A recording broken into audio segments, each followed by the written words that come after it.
मंडळी, आपल्या घरात लहान मुलं मोठ्या माणसांच्या पाया पडतात.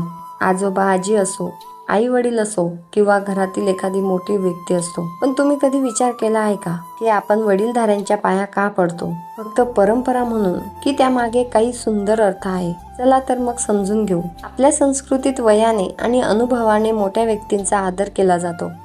पाया पडताना आपण जणू असं म्हणत असतो, तुमच्यापेक्षा मला कमी माहिती आहे, तुमचा अनुभव माझ्यापेक्षा मोठा आहे, म्हणून तुमचा आशीर्वाद मला मिळू दे.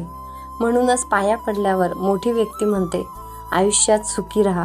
हे दोन शब्द किती साधे आहेत, पण एखाद्या मुलासाठी ते खूप मोठे असतात. कारण त्या आशीर्वादामध्ये प्रेम असतं, काळजी असते आणि आपल्या माणसासाठी चांगलं घडावं अशी मनापासूनची इच्छा असते. पण मंडळी, पाया पडण्यामागे आणखी एक सुंदर गोष्ट आहे.